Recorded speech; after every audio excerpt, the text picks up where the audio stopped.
Friends, आज की video में हम डिस्कस करने वाले हैं कि सीटेट एग्ज़ाम में सिलेबस क्या होता है सीटेट एग्ज़ाम का, और सीटेट एग्ज़ाम को क्लियर करने के लिए हम लोगों को किस टाइप से प्रिपरेशन करनी चाहिए, या फिर कौन कौन सी ऐसी बुक्स हैं जिन्हें हमें प्रेफर करना चाहिए, या फिर हम कैसे ऐसे तैयारी करें जिससे कि एक ही बार में हमारा सीटेट क्लियर हो जाए। तो उसके लिए सबसे पहले हम सीटेट के सिलेबस को देख लेते हैं। जो हमारा सीटेट होता है ये 2 फेजेज़ में होता है, 2 पेपर्स होते हैं इसमें। एक 1 to 5th क्लास के लिए होता है प्राइमरी लेवल का पेपर 1, और दूसरा पेपर होता है 2nd क्लास के लिए, सेकंड पेपर जिसे हम बोलते हैं, जो होता है 6 to 8 क्लास तक के लिए। हमारा सिलेबस होता है सीटेट का फ्रेंड्स। उसमें जो हमारा पहला वाला पेपर होता है ना, क्लास 1 से लेके 5th तक जो होता है प्राइमरी स्टेज के लिए, उसमें जो पहला वाला पोर्शन होता है 150 क्वेश्चन में से 30 नंबर की पैडागोजी आती है आपकी, चाइल्ड डेवलपमेंट एंड पैडागोजी में से 10 क्वेश्चन आपके चाइल्ड डेवलपमेंट पैडागोजी से आते हैं। ये सारे टॉपिक्स आपने अपने जो भी टीचिंग कोर्स किया होगा उसमें पढ़े होंगे। ये सारी साइकोलॉजी से रिलेटेड चीज़ें आपने पढ़ी होंगी। सारी थ्योरीज इसमें दी हुई है, पियाजे, कोलबर्ग, वाइगोत्स्की की थ्योरी दी हुई है, और जितनी भी सारी चीज़ें हैं, ये सारी चीज़ें आपने पहले पढ़ी होंगी। मैंने आपको सिलेबस प्रोवाइड कराया है, इसमें हिंदी और इंग्लिश में दोनों में ही सिलेबस दिया हुआ है, आप इसका स्क्रीनशॉट ले सकते हैं। उसके बाद 10 नंबर के बाद 5 नंबर के क्वेश्चन हमारे 15 के बाद 5 नंबर के क्वेश्चन हमारे concept of inclusive education understanding children with special needs से आते हैं। इसमें इंक्लूसिव एजुकेशन से रिलेटेड क्वेश्चन आते हैं जो 5 नंबर के होते हैं।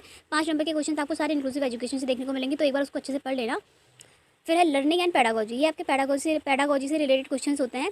लर्निंग पैडागोजी, इससे 10 क्वेश्चन आते हैं। इसमें टॉपिक्स देख लीजिए, लर्निंग में कौन कौन सी चीज़ें मतलब इफेक्ट करती हैं, लर्निंग में कौन कौन सी चीज़ें हेल्प करती हैं, तो उसके बारे में है ये 10 क्वेश्चन इससे आते हैं। तो 15, 5, 10 मिला के टोटल 30 नंबर की पैडागोजी आपकी आती है। उसके बाद सेकंड पोर्शन होता है लैंग्वेज का। पहली लैंग्वेज होती है जो भी आपने हिंदी इंग्लिश जो भी पहले आपने प्रेफरेंस में रखा होगा, उसमें से 30 क्वेश्चन आते हैं। उसके बाद आपकी सेकंड लैंग्वेज होती है, वो जो हमारी लैंग्वेज है वो भी 15 दो पोर्शन में डिवाइड है। पहली वाली में लैंग्वेज कॉम्प्रिहेंशन आता है, मतलब भाषा से रिलेटेड चीज़ें आती हैं, जिसमें आपको ये सारी चीज़ें फैक्चुअल क्वेश्चन पूछे जाते हैं, आपको गद्यांश वगैरह दिए जाएंगे। फिर जो सेकंड वाला पोर्शन होता है 15 नंबर का, उसमें पैडागोजी से रिलेटेड हिंदी आती है, ठीक है। फिर जो हमारा सेकंड वाला था, जो हमने सेकंड प्रेफरेंस में अपनी लैंग्वेज चूज़ की होगी फॉर्म फिल करते टाइम, उससे रिलेटेड क्वेश्चन होते हैं 30 नंबर के, ठीक है। वो आपने जो भी अपनी संस्कृत, हिंदी, इंग्लिश जो भी आपने सेकंड प्रेफरेंस में रखा होगा, ये उसी से क्वेश्चन आते हैं 30 नंबर के। ये भी हमारा 2 पार्ट में डिवाइड होता है। उसके बाद हमारा 60 नंबर का क्वेश्चन पेपर सॉल्व हो गया है। उसके बाद नेक्स्ट 30 नंबर की जो हमारी होती है वो मैथ्स और ईवीएस आती है।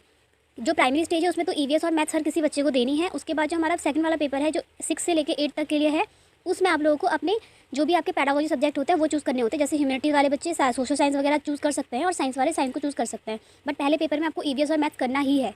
तो मैथ्स में ये सारे टॉपिक्स हैं, जिसमें 15 नंबर की तो पैडागोजी से रिलेटेड इश्यूज़ आते हैं, और 15 नंबर का आपका बाकी अदर चीज़ें आती है जो भी मैथ्स से रिलेटेड होती है। इसमें सिंपल आप फर्स्ट क्लास से लेकर 5th क्लास तक की सारी पैडागोजी एनसीईआरटी की बुक पढ़ लीजिएगा मैथ्स की।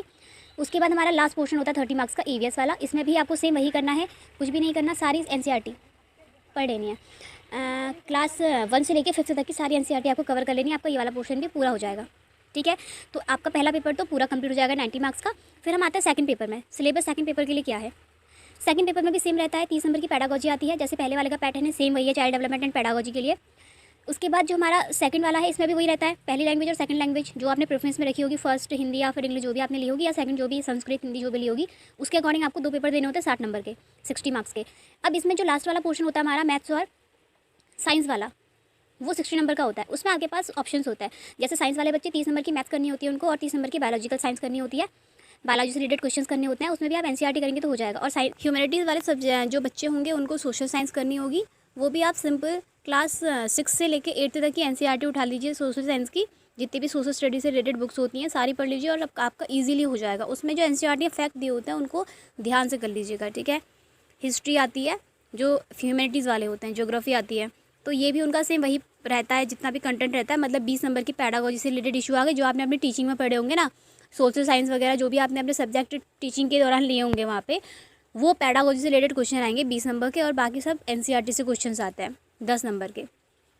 देखिए फ्रेंड्स, अगर आपने एनसीईआरटी अच्छे से कर लिए हैं तो आई एम डैम श्योर कि आपका क्लियर फर्स्ट अटैम्प्ट पे ही हो जाएगा। अभी मैं ट्राई करूँगी कि मैं आपको एनसीईआरटी भी प्रोवाइड करा सकूँ इसमें हर एक सब्जेक्ट की,